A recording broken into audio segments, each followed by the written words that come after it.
أنفسنا ومن سيئات أعمالنا من يهده الله فلا مضل له ومن يضلل فلا هادي له وأشهد أن لا إله إلا الله وحده لا شريك له وأشهد أن محمدا عبده ورسوله لا نبي بعده اللهم صل وسلم وبارك على نبينا محمد وعلى آله وصحبه أجمعين يا أيها الذين آمنوا اتقوا الله حق تقاته ولا تموتن إلا وأنتم مسلمون أما بعد. Para alim ulama, para ustaz, para sesepuh yang senantiasa saya hormati, bapak-bapak dan ibu-ibu, saudara-saudari jamaah Masjid Al-Muhajirin yang dirahmati Allah Subhanahu wa taala. Rasa syukur yang sebesar-besarnya kita panjatkan kehadiran Allah Subhanahu wa taala atas nikmat-nikmat yang Allah berikan kepada kita semuanya.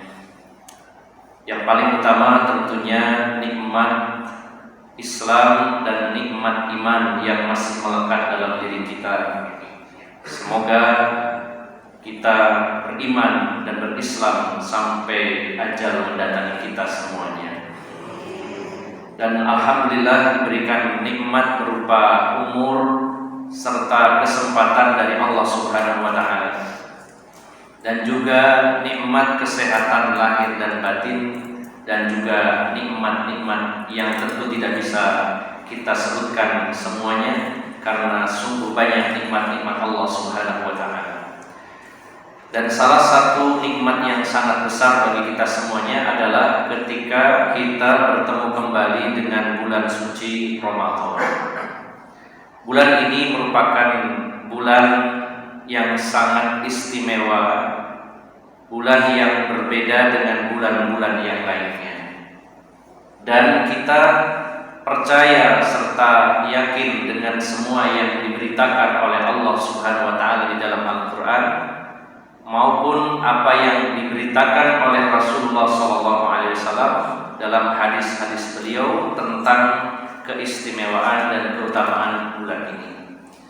Maka Bapak Ibu jamaah sekalian yang dimuliakan Allah Subhanahu wa taala, ada satu hal yang perlu kita betul-betul perhatikan, yakni tentang keberhasilan puasa kita. Dalam hal apapun, maka semuanya memiliki tujuan. Bahkan dalam penciptaan kita sendiri pastinya ada tujuan, yakni Allah menciptakan manusia dan juga bangsa jin agar beribadah kepadanya, sebagaimana Allah berfirman, "Wa ma khalaqtul jinna wal insa illa liya'budun." Dan tidaklah kami ciptakan jin dan manusia kecuali untuk beribadah kepadaku.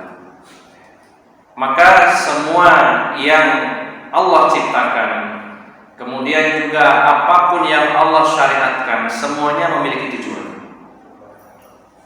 Bahkan Bapak Ibu jamaah sekalian, semua yang Allah ciptakan yang mungkin menurut pandangan kita belum bertemu atau belum ketemu tujuan dan manfaatnya, pasti semuanya ada manfaatnya. Allah menyatakan bagaimana doa seorang muslim di dalam Al-Quran, Rabbana ma khalaqta hadza batila. Wahai Tuhan kami, tidaklah ada satupun yang kau ciptakan itu yang batil. Tidak ada satupun yang kau ciptakan ini yang sia-sia. Semuanya mengandung manfaat, semuanya memiliki tujuan.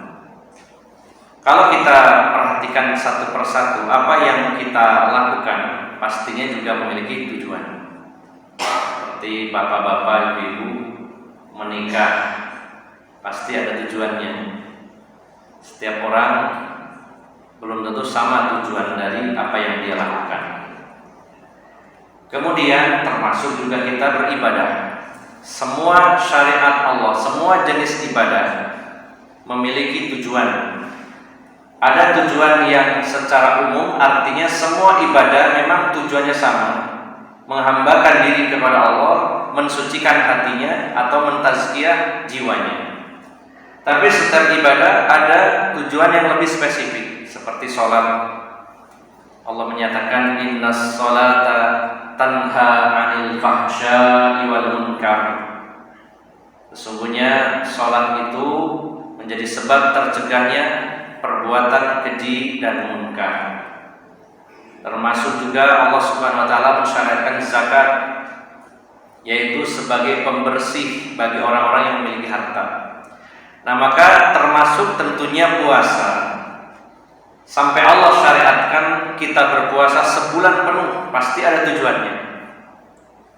Nah, maka harus betul-betul kita ketahui tujuannya apa, targetnya apa, dan apakah puasa kita ini sudah mencapai tujuan dan targetnya. Bapak Ibu jamaah sekalian yang dimuliakan Allah Subhanahu wa taala, di dalam surat Al-Baqarah ayat 183, ayat yang sudah sangat kita hafal, bahkan selalu dibaca oleh para dai, para ustadz dalam momen Ramadan.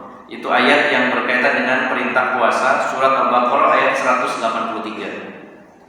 Allah Subhanahu wa taala berfirman, "Ya ayyuhalladzina amanu kutiba 'alaikumusyiyamu kama kutiba 'alal ladzina min qablikum la'allakum tattaqun." Wahai orang-orang yang beriman, diwajibkan atas kalian berpuasa di bulan Ramadan sebagaimana Allah wajibkan kepada orang-orang sebelum kalian. Jelas tujuannya, la'allakum tattaqun, agar kalian menjadi orang yang bertakwa kepada Allah Subhanahu wa taala. Kalau sudah jelas tujuannya, monggo saya maupun panjenengan masing-masing introspeksi diri. Apakah puasa-puasa yang kita lakukan ini sudah mencapai tujuannya? Kita mungkin sudah berpuasa puluhan kali selama hidup kita ini. Apakah puasa yang sudah puluhan kali, mungkin ada yang belasan kali ini, sudah berhasil, sudah mencapai target dan tujuannya? Yaitu menjadikan kita sebagai hamba-hamba Allah yang bertakwa. Maka orang yang tadinya tidak bertakwa setelah puasa jadi orang yang bertakwa. Dan orang yang sudah bertakwa kepada Allah setelah puasa harusnya semakin meningkat ketakwaannya. Nah, rupanya ini Bapak Ibu jamaah sekalian yang perlu kita lakukan introspeksi tentang puasa yang kita lakukan selama ini. Sudah puluhan kali berpuasa, apakah ada perubahan dalam kehidupan kita? Ada perubahan dalam masalah hati kita, dalam masalah agama, dalam masalah ibadah, masalah akhlak dan lainnya, atau belum? Bila puasa yang sudah kita lakukan puluhan kali itu belum mencapai tujuannya, menjadikan kita orang-orang yang bertakwa, maka tentunya bukan ayatnya yang salah, bukan firman Allah Subhanahu wa taala yang keliru. Katanya puasa semakin takwa, tapi hasilnya nihil misalnya. Maka yang keliru bukan ayatnya, bukan kewajiban puasanya. Maka yang perlu kita perhatikan adalah kualitas puasa kita, Bapak Ibu jamaah sekalian. Bapak Ibu jamaah sekalian yang dimuliakan Allah Subhanahu wa taala. Sebenarnya puasa ini betul-betul bulan penggemblengan, bulan training dari Allah Subhanahu wa taala. Dan yang Allah Subhanahu wa taala gembleng, yang Allah Subhanahu wa taala training, yang Allah didik adalah terutama jiwa kita, yaitu hati kita. Sebenarnya kita menahan makan, minum dan tidak berhubungan intim siang hari, sekilas sepertinya berkaitan dengan masalah fisik. Nahan lapar, nahan haus, nahan hasrat seksualitas, sepertinya sepintas hanya berkaitan dengan masalah fisik. Bukankah makan untuk perut juga minum? Kemudian hubungan seksual sesuatu yang dibawa perut, ya. Karena nafsu manusia yang paling utama nafsu perut dengan nafsu dibawa perut. Ya, adik-adik sudah paham maksudnya. Anak-anak sekarang sudah cepat pemahamannya dalam bidang itu. Nafsu perut dan nafsu di bawah perut. Sepintas sepertinya yang Allah syariatkan selama puasa ini sebulan penuh 30 hari atau 29 hari, menahan lapar, menahan haus, dan menahan dari keinginan untuk melakukan hubungan intim selama seharian, mulai dari terbitnya fajar di waktu subuh sampai tenggelamnya matahari di waktu maghrib. Tapi bila kita berpikir dan selama ini mindset kita bahwa puasa itu cuma nahan haus, nahan lapar, dan nahan keinginan seksual, ini sangat belum mencapai sasaran. Karena target dari puasa adalah takwa, dan Rasulullah mengatakan at-taqwa hahuna wa yushiru ila sadrihi thalatha marrat. Kata Rasulullah, takwa itu tempatnya di sini. Beliau mengisyaratkan kepada dada beliau sebanyak 3 kali. Takwa itu di sini, di dalam hati, di dalam jiwa. Adapun puasa, Allah syariatkan kita menahan diri dari haus, dari lapar, dari keinginan hubungan seksual. Sepertinya berkaitan dengan fisik, sejatinya sebenarnya fisik, tapi tujuan akhirnya adalah mendidik jiwa kita. Bapak Ibu jamaah sekalian yang dimuliakan Allah Subhanahu wa taala. Sebagai contoh, selama kita berpuasa, begitu kita disiplin melakukan apa yang Allah perintahkan dan meninggalkan apa yang Allah larang, terutama yang berkaitan dengan puasa, kita begitu nurut. Kata Allah, kata Rasulullah, makan, minum sampai jelas antara benang putih dan benang hitam dari fajar. Artinya makanlah dan minumlah, kata Allah, kulu washrabu hatta yatabayyana lakumul khaytul abyadu minal khaytil aswad minal fajr. Kata Allah, makanlah, minumlah, termasuk hubungan seksual. Karena Allah nyatakan, uhilla lakum lailatas siyam rafatsu ila nisaikum. Dihalalkan buat kalian untuk berhubungan intim di malam hari bulan Ramadan. Maka Allah mengatakan, silakan bagi yang beristri, bersuami, berhubungan intim, juga makanlah, minumlah sampai terbitnya fajar. Jadi perbedaan antara benang hitam dan benang putih tidak dari fajar. Dulu para sahabat awalnya mendengar ayat ini, mereka ada di antaranya yang ketika tidur itu menyiapkan 2 benang yang berwarna hitam dan putih, ditaruh di bawah bantal, sehingga ketika bangun pagi hari dilihat sudah kelihatan tidak bedanya antara benang hitam dan benang putih. Dalam kondisi tentunya tidak ada lampu, dalam kondisi normal, benang hitam, benang putih. Kalau sudah kelihatan jelas, berarti sudah masuk waktu subuh. Maka Rasulullah menjelaskan bukan itu maksudnya. Benang hitam, benang putih di sini adalah fajar, yaitu fajar shodiq, karena ada 2 fajar, fajar kadhib, fajar bohong-bohongan, dan fajar shodiq. Kalau fajar kadhib itu warna merah di ufuk timur dan modelnya itu adalah vertikal ke atas atau vertikal ya. Sementara fajar yang beneran maksudnya waktu subuh adalah fajar yang horizontal, yaitu merata di ufuk timur dari utara sampai ke selatan, merah. Maka ketika Allah perintahkan makanlah, minumlah, silakan juga dihalalkan di malam hari berhubungan intim sampai terbitnya fajar. Nah, begitu terbit fajar, azan subuh dikumandangkan, kita tiba-tiba disiplin menahan diri, tidak makan, tidak minum, tidak berhubungan intim. Dan itu ditahan sampai waktu maghrib. Ada apa dengan perbuatan kita? Kenapa kita ini tidak makan, tidak minum, tidak berhubungan intim selama siang hari? Maka jawabannya, karena kita sedang puasa. Kata Allah, kata Rasulullah, kalau puasa ya tidak boleh makan, tidak boleh minum, dan juga perkara-perkara yang membatalkan puasa semuanya ditahan. Dan disitulah kita betapa disiplinnya menjalankan perintah Allah Subhanahu wa taala dan meninggalkan larangan Allah Subhanahu wa taala. Dan disitu betapa ikhlasnya kita karena Allah Subhanahu wa taala. Coba kita misalkan Bapak Ibu jamaah sekalian nanti pulang pengajian ini, tapi jangan dipraktekkan. Ini contoh saja, pulang ke rumah kemudian mengambil nasi 1 piring penuh dengan lauknya sekaligus, siapkan minum 1 morong, kemudian plus kopi gitu ya, bawa kerupuk, masuk ke kamar, dikunci rapat. Kira-kira kalau makan sampai kenyang, ada yang tahu enggak? Sebenarnya kalau manusia mungkin kita bisa berusaha menghindarinya atau bisa menutup diri dari manusia. Tapi faktanya, mengapa itu tidak kita lakukan? Padahal nggak ada yang tahu.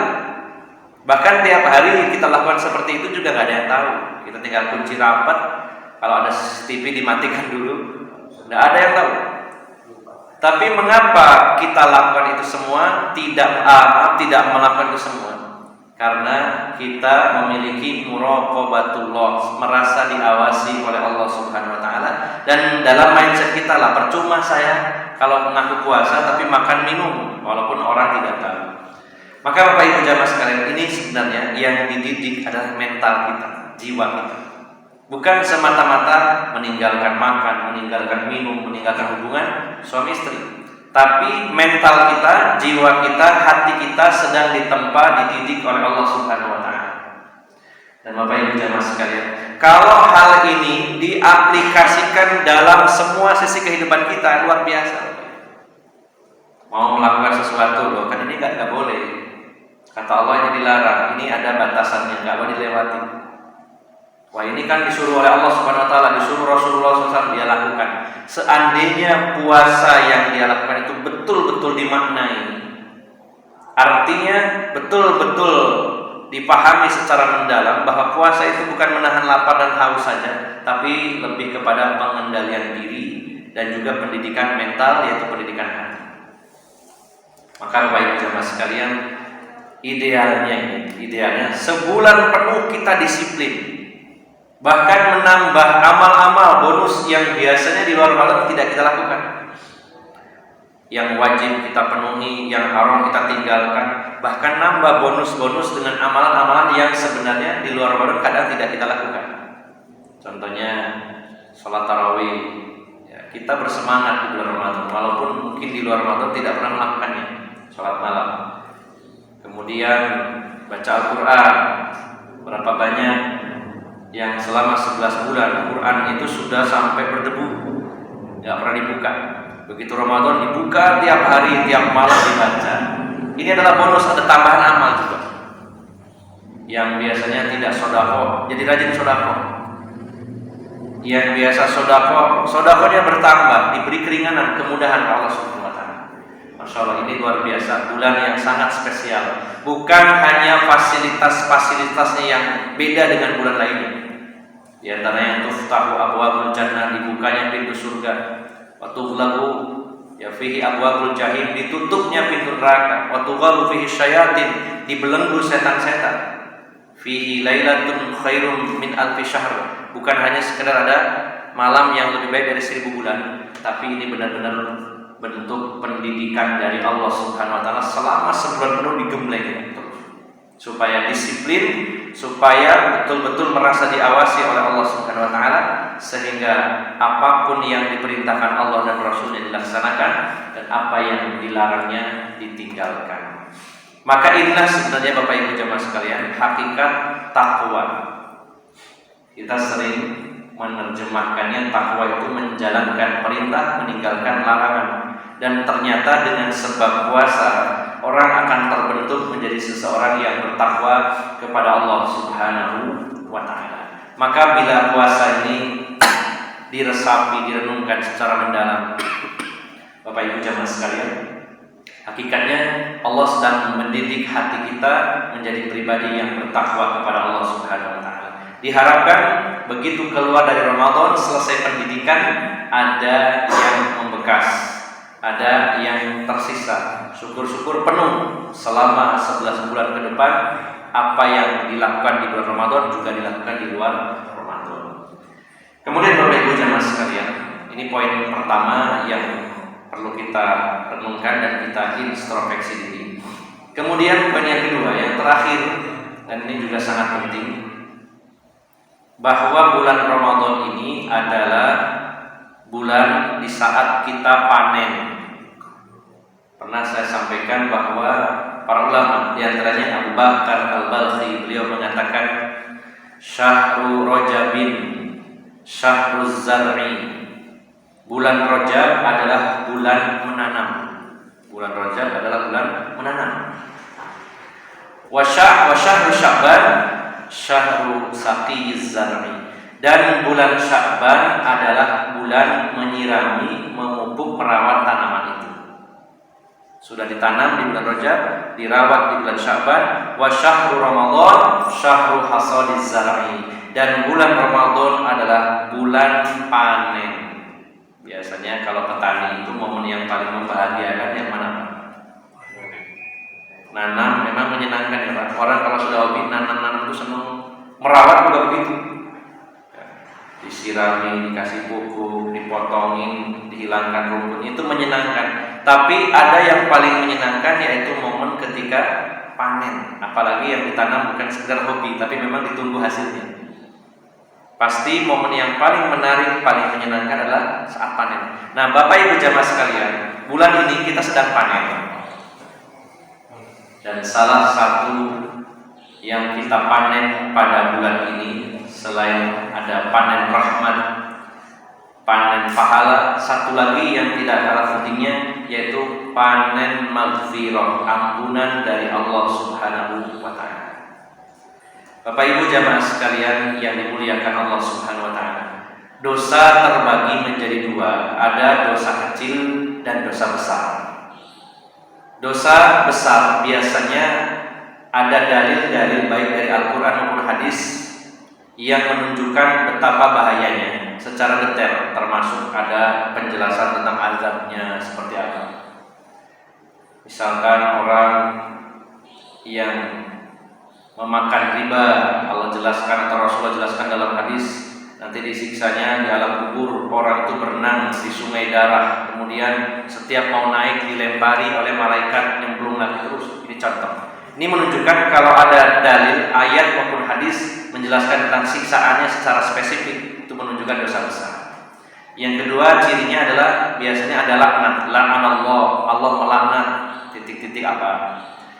Maka Imam Az-Zahabi rahimahullah menulis dalam kitabnya Al-Kabair ada sekitar 70-an dosa besar. Dosa besar saja 70, apalagi kalau ditambah dengan dosa kecil. Dan dari 70 itu berapa persen yang kita pahami? Jangan-jangan alhamdulillah mudah tidak kita melakukan dosa ada kalanya karena tidak tahu kalau itu dosa. Makanya di sini pentingnya kita belajar. Dosa besar saja ada 70-an lebih. Belum dosa-dosa yang kecil. Nah, Bapak Ibu jamaah sekalian, kalau kita kerucutkan sebenarnya seseorang itu masuk neraka sebabnya karena satu hal, yaitu karena perbuatan dosa. Bila ditanya apa yang menyebabkan Bani Adam manusia masuk neraka, jawabannya adalah karena dosa. Tidak ada lagi alasan yang karena dosa. Semua hal yang dilakukan manusia, bila itu dalam maksiat dan dosa, maka itu menjadi penyebab masuk ke dalam neraka. Oleh karena itu, sementara kita ini diciptakan oleh Allah tempatnya salah dan dosa. Al-insanu mahlul khata' wan nisyan. Manusia itu tempatnya salah dan lupa. Kalau kita pikir-pikir, orang masuk neraka karena dosa, sementara manusia itu tempatnya salah dan dosa. Terus bagaimana cara lolosnya dari itu semua? Selain berusaha menghindar dari perbuatan dosa, walaupun itu adalah sifat manusia, menghindar semaksimal mungkin. Apabila sudah terlanjur melakukannya, maka dosa ini harus dihapus. Sudah terlanjur dicatat, maka yang bisa kita lakukan adalah bagaimana caranya supaya dosa itu terhapus. Maka ada perbedaan antara dosa besar dan dosa kecil. Dosa besar akan dihapus total oleh Allah Subhanahu wa taala dengan taubatan nasuha, dengan taubat yang sebenar-benarnya. Sementara dosa kecil, kalau tobat tentu dimaafkan, tapi juga dosa kecil bisa secara otomatis dihapus dengan amal soleh.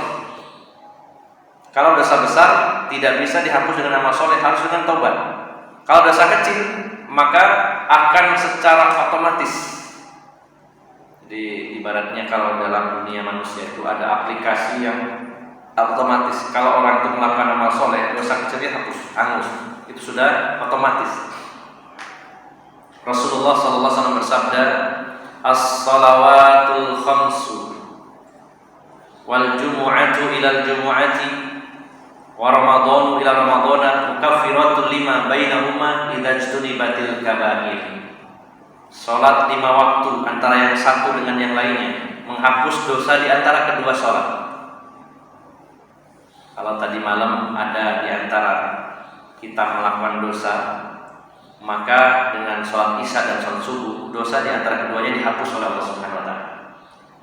Kalau ada orang melakukan dosa di pagi hari, maka dihapus otomatis oleh Allah dengan sholat subuh dan sholat zuhur nanti, dan seterusnya. Kemudian dosa pekanan akan dihapus dengan sholat Jumat, setiap Jumat yang satu dengan berikutnya. Dan dosa tahunan selama 1 tahun dihapus dengan puasa di bulan Ramadan. Kata Rasulullah, idajtunibatil kabair, dengan catatan dia meninggalkan dosa-dosa besar. Artinya dosa yang dihapus dengan amal-amal soleh adalah dosa-dosa yang kecil. Maka Bapak Ibu jamaah sekalian, Allah bukakan peluang yang begitu besar di bulan Ramadan ini dengan amalan-amalan yang memang fungsinya menghapus dosa. Kalau kita pilih dari beberapa dalil, kurang lebih ada 5 amalan selama Ramadan ini. Dan ini ada di bulan Ramadan. Walaupun ada 1-2 yang memang bisa dilakukan di luar Ramadan, tapi mayoritas dilakukan hanya di bulan Ramadan. Yang pertama, ini peluangnya hanya ada di bulan Ramadan, yaitu dalam hadis Bukhari dan Muslim, Rasulullah SAW bersabda, man shoma ramadhana imanan wa ihtisaban ghufira lahu ma taqaddama min dhanbi. Barang siapa yang berpuasa di bulan Ramadan dengan dasar iman dan berharap pahala dari Allah, maka Allah ampuni dosanya yang sudah lewat. Puasa Ramadan berarti kesempatannya hanya ada di bulan Ramadan. Ini yang pertama. Kemudian yang kedua, yaitu sholat tarawih. Rasulullah bersabda dalam hadis yang diriwayatkan Imam Muslim, man qama ramadhana imanan wa ihtisaban ghufira lahu ma taqaddama min dhanbi. Siapa yang melaksanakan sholat tarawih dengan dasar iman dan berharap pahala, Allah ampuni dosanya yang telah lalu. Ini ada di bulan Ramadan juga. Yang ketiga, sholat malam atau sholat tarawih di malam Lailatul Qadar. Rasulullah bersabda, man qama lailatal qadri imanan wa ihtisaban ghufira lahu ma taqaddama min dzambi. Siapa yang melaksanakan sholat malam, sholat tarawih pada malam Lailatul Qadar, maka akan dihapus dosanya yang telah lalu. Kemudian yang keempat, yaitu dengan sedekah. Ini bisa dilakukan di luar Ramadan, tapi yang lebih banyak dan lebih mudah dilakukan orang adalah di bulan Ramadan ini, sedekah. Kalau di bulan Ramadan ini Pak, Masya Allah, makanan itu sampai lebih-lebih Pak. Ini namanya bulan penghematan bagi sebagian orang. Karena untuk berbuka tidak usah masak. Masjid-masjid menyediakan takjil sekaligus berbuka.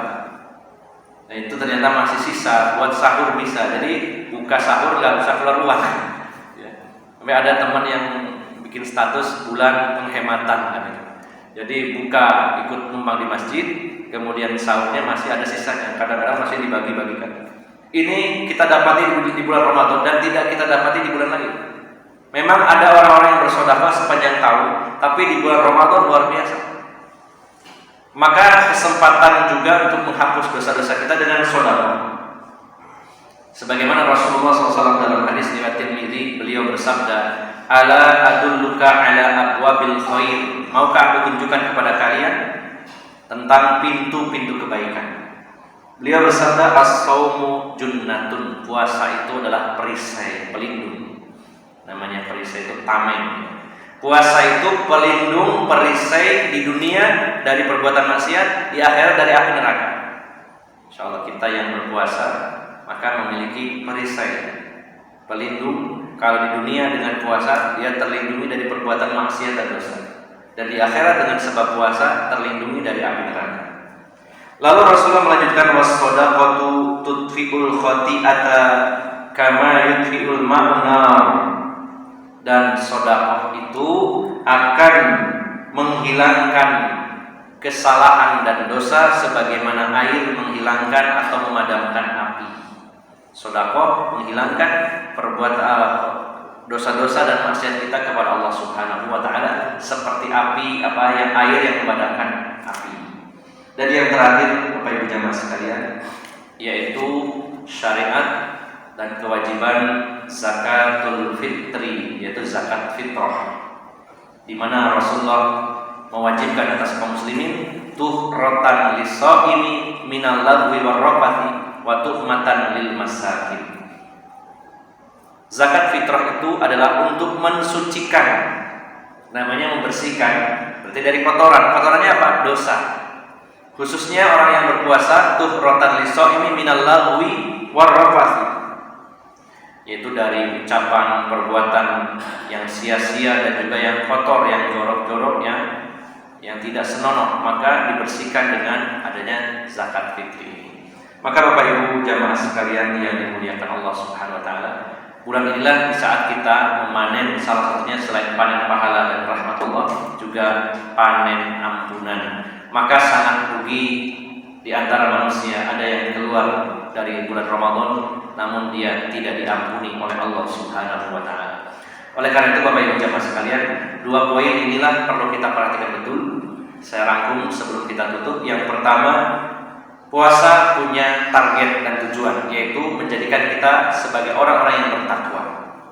Bila kita berpuasa sebulan penuh dan keluar dari Ramadan lalu kita menjadi orang yang bertakwa atau ketakwaannya bertambah, berarti Ramadan kita ini berhasil. Dan yang kedua, momen Ramadan adalah momen di mana kita panen ampunan dari azab neraka. Maka kesempatan ini ada di hadapan kita, yaitu selama sebulan penuh kita akan memanen ampunan dari Allah Subhanahu wa taala dengan amal-amal selama Ramadan, yaitu yang pertama puasa itu sendiri, yang kedua tarawih, yang ketiga sholat di malam Lailatul Qadar dengan sedekah dan dengan membayar zakat fitrah. Bapak Ibu jamaah sekalian, inilah sedikit nasihat yang bisa kami sampaikan.